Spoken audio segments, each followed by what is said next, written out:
ဒီနေ့ကတော့အရွက်ပေါင်းခါတဲ့နေ့ဘူးသီးဆိုရင်ကျွန်မ6ခု9ခုတစ်လုံးလဲကုန်တယ်အဲ့ဒီရောင်းမယ်ကျမအဲ့ငပိဟာလေချောကလက်လိုပဲမတောင်းနေတာရောင်မတစ်ချောင်းကျိုးသွားတယ်ချမောင်နဲ့အဲ့လိုအချင်းနဲ့ရောက်သွားတာတော်တော်စားကောင်းတာ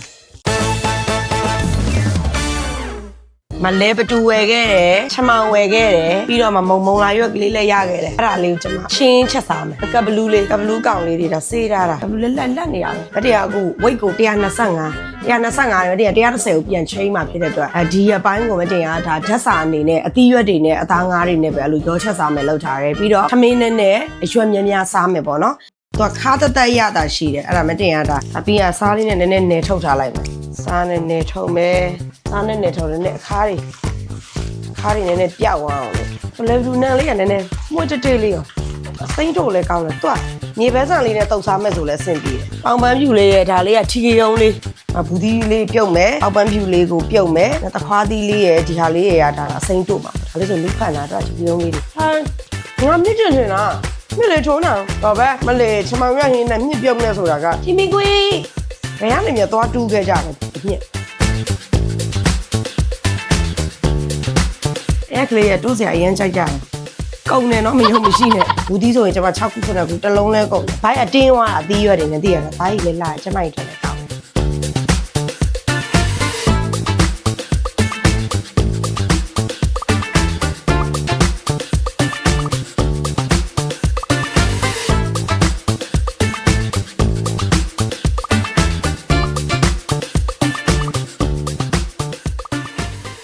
းအားလုံးပဲမင်္ဂလာပါမယ်တင်ကတော့ကျမအလှလည်းမပြင်နိုင်ဘူးကျမအရန်ဘိုက်စာနေအခုဆိုအိမ်မှာ7 ခွဲတက်နိုင်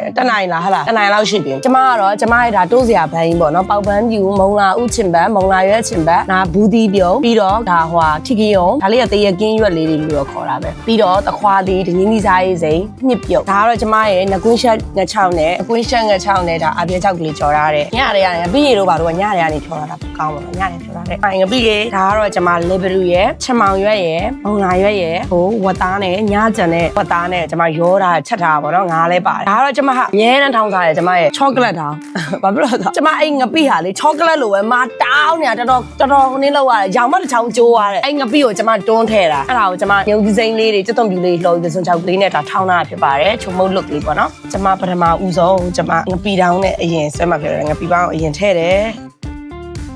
စားကြပါအောင်ရှယ်ပဲကိုရီလိုဒီလိုမျိုးပေါ့နော်မြန်မာလူမျိုးပြပြမျိုးဒီမဟုတ်တယ်ချင်းငန်းငန်းဆက်စားကြိုက်တဲ့လူတွေရှိမယ်ထင်တယ်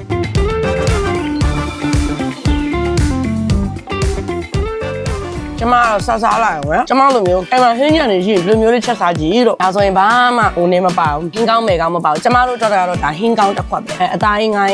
ကြီးဟင်းမှအဲ့လိုကြိုက်တဲ့စီပြန်ဟင်းမှအသားဟင်းချိုက်ဟိုထင်တဲ့လူတွေဒါတော့ဟင်းကောင်းတစ်ခွက်လို့ထင်တဲ့လူတွေဒါတော့မဟုတ်ဘူးပေါ့နော်ကျမတို့တခါဒါဟင်းကောင်းကပါအားလုံးကျေးဇူးပါစားလိုက်ပါဦးမယ်